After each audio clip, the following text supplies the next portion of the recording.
All right, so game day means we are always up for a challenge. I think we've proven that today. Today's task, create the perfect game day snack that is quick, it's delicious, and of course, 100% meat-free and vegan. So our solution, BWELL Vegan Game Day Nachos. If you think that's a mouthful, just wait until you taste it. Loaded with spicy, smoky beans, creamy, fresh avo, and all the goodness of canola oil. Here to show us how snappy this recipe is our multi-talented, our undercover vegan foodie, Grant Hines. Buddy, I've known you've been vegan for a while. Yeah, 7 years. I've been vegan for 7 years. 7 years, and I've enjoyed watching you kind of explore and grow your own repertoire. And you know, there are opportunities for us to really enjoy some old favorites, but put a new spin on it. And we are, of course, aided by the fact that we've got kind of new, you know, like vegan cheese, for instance, and it tastes pretty good. BWELL are coming to the table, you know. They really are. So, excuse the pun. We started with twice the amount of nachos here before we started chatting earlier, and we've managed to finish this whole bowl. So, so what we're going to do is we're going to kind of work off our two social distanced workstations. So you're going to be handling the salsa part. I'm going to start off, and I'm going to handle the filling. Okay. And we say this, guys. It's an opportunity to test. I mean, this is what we like. Okay, but it doesn't mean that this is going to be your flavor profile. I love nachos and salsa. This is an easy meal to put together. When I'm gaming and I have this, I often eat it with a fork. It's like a lot of people think, oh no, sacrilege, you can't eat nachos with a fork. Your hands need to be clean to touch the You got to use a controller, you got to use a mouse and keyboard, you got to pick up your phone. You need to be able to have hands clean. And when you have BWELL and you've got the vegan cheese, a lot of that stuff melts into the nachos and they become softer, which is great. And then you're able to just like, you know, dig in with a fork. You tuck in a serviette or a little napkin into your shirt and you just wipe your hand. Eat, wipe, eat, wipe. Okay, so what I've done here is I've got my very finely chopped onions. I've added about 2 tablespoons of our BWELL canola oil, and we are now going to kind of build our filling around that. So we've got here 4-bean mix, which you buy. Looks like cannelloni beans in there, butter beans, maybe kidney beans.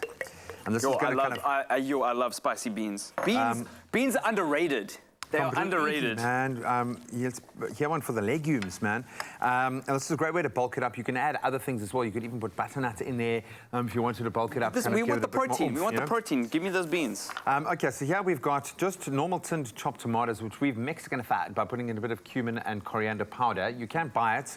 Coriander powder is magic. Like it can make anything taste like really, really hearty. Soups, salsas, burgers, anything you can add. It smells amazing. So we just want to mix these through here. I've got a little bit of fresh chopped coriander. I'm not a big coriander fan, but I'm kind of training myself to eat fresh coriander. Okay, there are 2 people in this world. There are the people that think that coriander tastes like soap.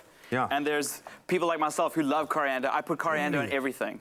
Typical, man. You would. You would. Okay, and this is beautiful. I've got some beautiful Cajun spice there. I'm going to put smoked. Beautiful, awesome. Oh, that's just for the win. This is going to elevate it to an entirely different level. You need that, and then just a little bit of acidity as well. I've just got a little bit of lemon juice to add to the mix.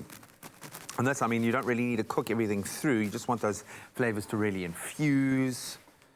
And that's starting to get a little bit of a bubble. I hope this is wafting across to your side. Oh, mix it in, mix it in. Hey, look how beautiful that is.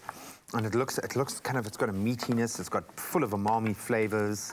And that's going to complement. It's very hearty. It's a very hearty, thick. But what you're wanting, yeah, is something that's thick and it's got like the body to match the crunch and then the cheesiness and then. You can add. There's so many other things you can also add if you want to keep it vegan. You can add soy mince. There are lots of different like versions of that at the moment. Man. They're really inexpensive and very like high in protein, and they just really bulk up. Okay, so that's looking good. I'm going to let those flavors to continue to infuse. Wow. I've already diced my onion. I'm already starting to cry. I was a bit nervous about this. But you were being just on TV. Emotional about us being able to cook together. I'm really good at dicing an onion, guys.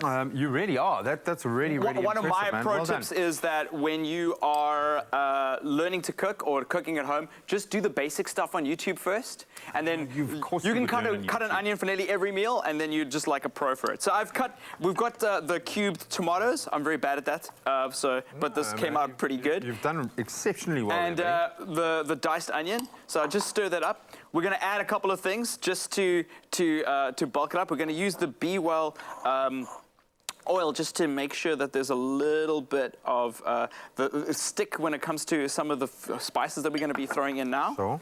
You know, you want it to cling to the salsa. I'm going to put in the pepper. This is what I want to cling to it. Oh, nice. Look at that. I'm just going to toss the whole thing in there, actually. Yo, I'm always about flavor. I spent a little time in the UK, and I couldn't eat any of the food there because they don't know how to make food taste good. We know how to make food taste good. That's the key thing, I think, with going vegetarian and vegan. You really want to bulk up the flavor. You want to make sure that you don't rely on what you just get in a package. You've got to come up with. So we've got some red wine vinegar. I'm going to pour some of that. That acidity will help balance out some of the sweetness in here, and the salt. Oh, actually, we've got to add the salt. Okay. And this is looking good. Okay, so I'm going to bring this across here. That's looking beautiful, man. Well done. Well, you can mix some of I'm actually going to do a little bit of this. I'm going to just mix some of these spring onions on top. And then I'm going to keep a bunch a bit later. I'm going to stir these in, but I'm going to keep a bunch a bit later for decoration. Yeah. You know, on top. Look beautiful. Okay, so I'm going to do this in layers. So I've put a little bit of our nachos down first. There's a Shrek joke in this. Onions have layers, so does nacho. We're going to put just a bit of our filling. God, that smells amazing. You did a good job there. Actually, my mouth is watering so much. You can get this full recipe on expressoshow.com, so I'm not going to do everything there. More nachos, come. And then we're going to we want some Oh, you want the cheese layers too? Look at this. Cheese layers, my man. So that's a vegan mozzarella, and that's a vegan like cheddar. And really tastes like cheese.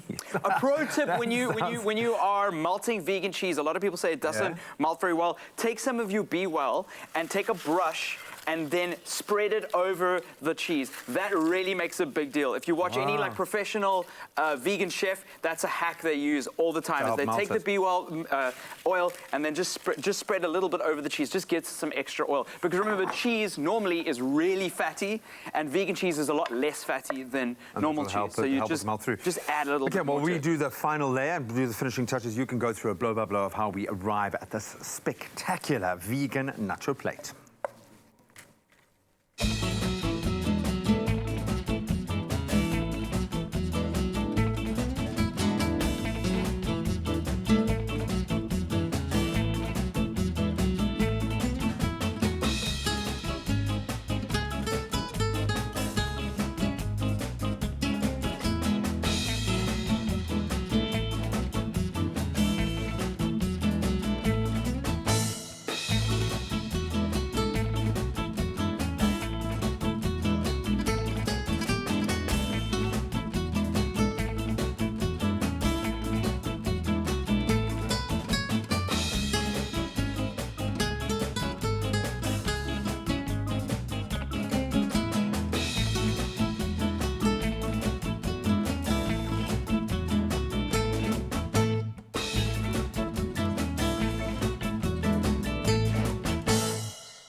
Be well. Love, food, life.